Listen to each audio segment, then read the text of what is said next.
विवेक ने दिल्ली से ये सवाल पूछा है कि उनकी शादी को 1 साल हुए, उनकी पत्नी उनके साथ 3 माह रही, उसके बाद वो अपने मायके चली गईं और मायके जाने के बाद वो विवेक और उनके परिवार वालों के ऊपर विभिन्न प्रकार के आरोप लगाने लगी और आरोप लगाते लगाते एक दिन वो जाके कोर्ट में उनके ऊपर और उनके परिवार वालों के ऊपर 498A का केस दर्ज करा दी। कुछ दिन पहले मेरे और मेरी पत्नी के परिवार वालों का मीटिंग हुआ और उस मीटिंग में ये तय हुआ और मेरी पत्नी ने ये बात बोली कि वो मेरे साथ नहीं रहना चाहती हैं और मुझसे डाइवोर्स लेना चाहती हैं और डाइवोर्स लेने के बदले वो मुझसे 15 लाख रुपए को डिमांड की। लेकिन हमने मीटिंग की और आपस में बातचीत की तो ये पैसा जो था वो 10 लाख रुपए पे तय हुआ कि मैं अपनी पत्नी को 10 लाख रुपए दूंगा तो वो सारे केस को वापस ले लेगी और मुझे डाइवोर्स दे देगी। लेकिन कुछ दिन पहले मुझे ये बात पता चली है कि मेरी पत्नी मुझसे डाइवोर्स इसलिए मांग रही है क्योंकि उसका एक लड़के के साथ अफेयर है और वो मुझसे डाइवोर्स लेने के बाद तुरंत उस लड़के से विवाह करना चाहती है, इसलिए उसे डाइवोर्स की तेजी है।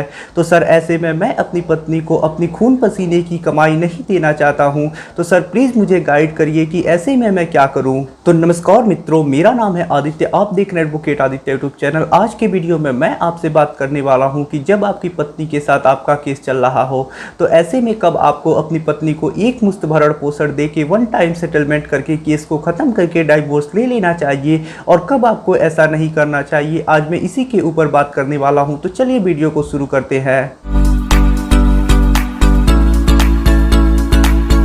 देखिए, मेरे हिसाब से 1 टाइम सेटलमेंट करके पत्नी को एक मुश्त भरण पोषण दे के सारे केसों को ख़त्म करके सबसे आज़ादी पा लेना ही सबसे ज़्यादा बेहतर होता है, क्योंकि जब तक केस चलता है तब तक एक मानसिक दबाव होता है और आप परेशान रहते हैं, आपको बार बार तारीखों पे जाना पड़ता है और इससे आपकी काफ़ी मानसिक कष्ट पहुँचती है और इसमें आर्थिक हानि भी होती है आपकी। तो ऐसे में आपको यदि तैयार है और आप भी 1 टाइम सेटलमेंट के लिए तैयार है और आपकी पत्नी भी 1 टाइम सेटलमेंट के लिए तैयार है और एक मुश्त भरण पोषण पा कि वो आपको डाइवोर्स देने के लिए तैयार है और अपने सारे केस को ख़त्म करने के लिए तैयार है, तो ऐसे में आपको 1 टाइम सेटलमेंट कर लेना चाहिए ताकि आप आज़ादी से जीवन जी सके। ये सबसे बेहतर तरीका है। लेकिन यदि यहाँ पे हम विवेक जी का केस देखें तो यहाँ पे इनकी पत्नी ने इनके साथ विवाह किया, विवाह करने के बाद वो कुछ दिन इनके साथ रही और अब इनके साथ वो नहीं रहना चाहती हैं, इनसे डाइवोर्स लेके वो दूसरे से शादी करना चाहती हैं और इसके बदले में वो 10 लाख रुपए भी मांग रही हैं। तो ये तो विवेक जी के साथ और ऐसे जो भी पुरुष हैं उनके साथ एक तरह की नाइंसाफ़ी हुई।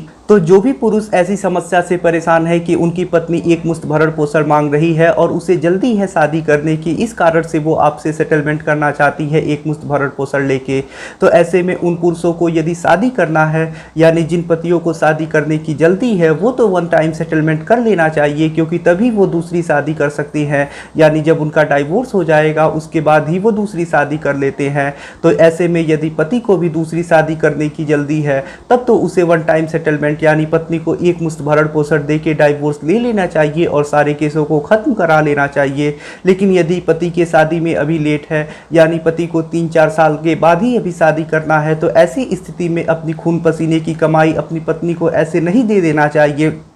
बल्कि 2-3 साल तक केस लड़ना चाहिए और पत्नी को भी परेशान होने देना चाहिए केस लड़के। यदि आप अपनी पत्नी को 1 से 2 साल केस लड़ा देते हैं, यानी जो 498A का केस चल रहा है उसे आप 1-2 साल तक डिफेंड कर देते हैं और आपकी पत्नी को बार बार तो कोर्ट की तारीख पे आना ही पड़ेगा यदि आप केस लड़ती हैं, तो ऐसे में आपकी पत्नी परेशान हो जाएगी। और एक बात और है कि उसे शादी करने की जल्दी है और जब तक आप उसे डाइवोर्स नहीं देंगे तब तक तो वो दूसरी शादी भी नहीं कर सकती है। तो ऐसे में यदि ऐसी स्थिति है कि आपकी पत्नी को शादी करने की जल्दी है और आपको अभी शादी नहीं करना है, तो ऐसे में आपको अपनी पत्नी को 1 से 2 साल केस जरूर लड़ा देना चाहिए। ऐसे में होगा ये कि आपकी पत्नी को शादी करने की जल्दी है, तो ऐसे में यदि हो सकता है कि आपकी पत्नी खुद आपसे आके बोले कि मुझे एक भी पैसा नहीं चाहिए और आप मुझे सिर्फ डाइवोर्स दे दो, क्योंकि ऐसे तो उसे आसानी से 10 लाख रुपए मिल भी जा रहे हैं और वो शादी भी कर लेगी। लेकिन जब ऐसी स्थिति आ जाएगी कि उसे केस लड़ना पड़ेगा, कोर्ट की तारीखों पे आना पड़ेगा,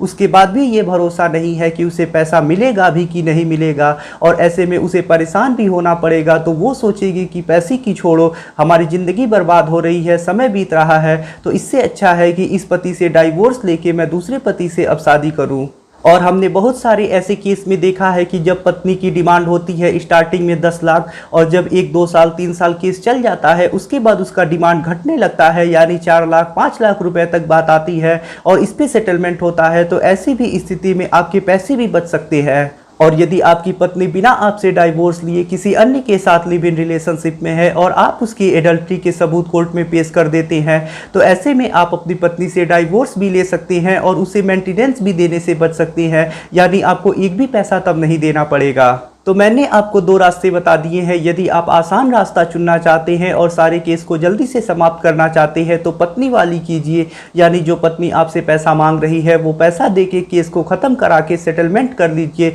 और अपना जीवन आज़ादी से जीजिए। ये एक आसान रास्ता होता है। और दूसरा रास्ता ये है, थोड़ा मुश्किल रास्ता है, कि आपको अपनी पत्नी को केस लड़ाना पड़ेगा। ऐसे में होगा ये कि आप इतनी आसानी से अपनी पत्नी वाली नहीं करेंगे, यानी जो आपकी पत्नी की इच्छा है आप उसे पूरा नहीं करेंगे, क्योंकि आपकी खून पसीने की कमाई है वो बेवजह ही आपसे वो लेके जाएगी, तो वो देने से आप बच जाएंगे। ये रास्ता थोड़ा मुश्किल है, लेकिन आपको यही रास्ता चुनना चाहिए। मैं तो आपको ऐसी स्थिति में यही सजेस्ट करूंगा। और जब आपको लगे कि हाँ अब समय आ गया है कि मुझे सेटलमेंट कर लेना चाहिए वन टाइम पेमेंट करके, यानी अपनी पत्नी को एक मुश्त भरण पोषण देके अब केस को ख़त्म करके डाइवोर्स ले लेना चाहिए, क्योंकि आपको भी तो शादी करनी होगी, तब जाके आपको सेटलमेंट करना चाहिए और अपनी पत्नी को एक मुश्त भरण पोषण देना चाहिए। ऐसे में आपकी पत्नी भी परेशान हो जाएगी और आप जो ज़्यादा पैसा दे रहे थे वो भी कम हो जाएगा। तो यदि आपके मन में भी कोई सवाल है तो वो सवाल आप नीचे कमेंट बॉक्स में हमसे पूछिए। यदि आप मुझसे फ़ोन पे बात करना चाहती हैं तो इसके लिए आप डिस्क्रिप्शन चेक कीजिए, वहाँ पे बताया गया है कि आप किस प्रकार से मुझसे फ़ोन पे बात कर सकती हैं। यदि आपको वीडियो पसंद आया हो तो वीडियो को लाइक करें, अपने दोस्तों के साथ शेयर करें, और यदि आप चैनल पर नए हैं तो चैनल को सब्सक्राइब करके बेल आइकन को दबाएँ। मिलते हैं नई वीडियो के साथ अगले दिन, तब तक के लिए जय हिंद, जय भारत।